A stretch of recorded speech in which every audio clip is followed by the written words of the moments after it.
কি দেখছেন? দাড়িওয়ালা, টুপিওয়ালা, পাগড়িওয়ালা, পাঞ্জাবিওয়ালা, প্যান্ট পরা, বেকার, যুবক, সকল শ্রেণীর মানুষ, শতে শতে হাজার হাজার মানুষের আনাগোনা। হ্যাঁ, এই দিনটা কিন্তু আপনার আমার বেলাও কিন্তু আসতে পারে।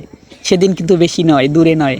তো এই তো কয়েকদিন আগের কথা, লোকটা টুকটুক করে লাঠিতে ভর দিয়ে বাজারের দিকে যাইতো।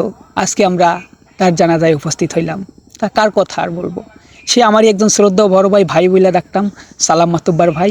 তার জানাজায় আজকে আমরা উপস্থিত হলাম। আসলে দুঃখের কথা, কষ্টের কথা কি বলবো। উনি যখন বাজারে যাইতো লাঠিতে ভর দিয়ে ঠুক ঠুক ঠুক ঠুক কইরা পুরো আনুষঙ্গিক যত দিক ছিল সমস্ত দিকগুলো কুশলাদি বিনিময় করতো।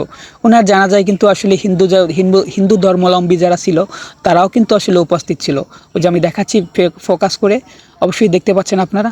আসলে এত মানুষ আর এত যে লোকজন আসছে, কোথা থেকে আসছে সেটা আসলে আপনারা লোকজন দেখিয়ে বুঝতে পারছেন। আমি আপনাদেরকে অবশ্যই দেখাচ্ছি যে এত পরিমাণে বা এত মানুষ কোথা থেকে আসলো। এটা মানুষের তার ব্যবহার ভালো ছিল বিদায় এত মানুষ কিন্তু উপস্থিত হয়েছে।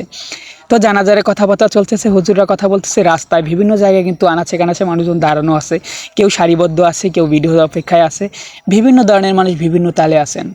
কি আর বলবো ভাই, তার সাথে আমার সাথে গভীর একটা সম্পর্ক ছিল ভাই। আপনার সাথে আপনার বন্ধু বান্ধবের সাথে ভালো একটা সম্পর্ক থাকতেই পারে। তাই বলে হঠাৎ করে এভাবে চলে যাবে? সুস্থ মানুষ কিছুদিন অসুস্থ থাকার পরেও সে সুস্থ হয়ে গেছিলো, ইনশাল্লাহ আল্লাহ তাআলা তাকে আবার সুস্থ করেছিলেন। কিন্তু তাই বলে হঠাৎ করে না ফেরার দেশে চলে যাবেন? আসলে ভয়েসটা যখন দেই আমার কিন্তু আসলে দু চোখ দিয়ে টপ টপ করে পানি পড়ে যাচ্ছিল। কিসের জন্য জানেন? সে কিন্তু আসলে আমার আপনজন বলতে রক্তের কিন্তু কেউ না, কিন্তু তার সাথে একটা মহব্বত ছিল মানুষের, তার সাথে একটা ভালোবাসা ছিল, তার সাথে একটা আত্মীয়র মতো একটা সম্পর্ক ছিল। কেন না হয় আমি ভয়েসটা যখন দিব তখন আমার দু চোখ দিয়ে পানি আসবে?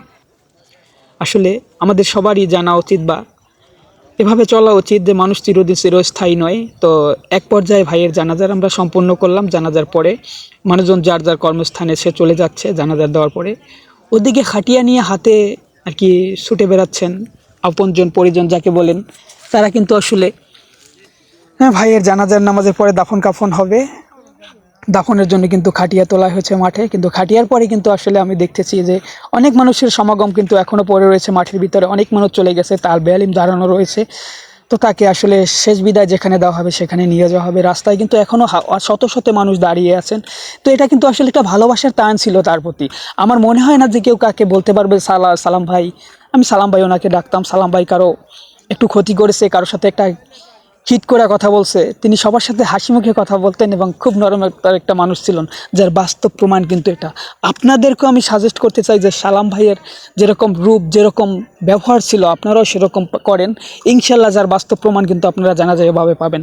এখানে কিন্তু হাজার হাজার লোকের সমাগম হয়েছিল, বিভিন্ন জায়গা থেকে বিভিন্ন পর্যায়ের মানুষজন কিন্তু এখানে উপস্থিত হয়েছিল। তার বাস্তব প্রমাণ আপনারা দেখলেন। তো এমনই জীবন তুমি করিও গঠন, মরণে হাসিবে তুমি, কাঁদিবে ভুবন। মানে এই জীবনটা আমাদের সবার ঠিকমতো করা উচিত।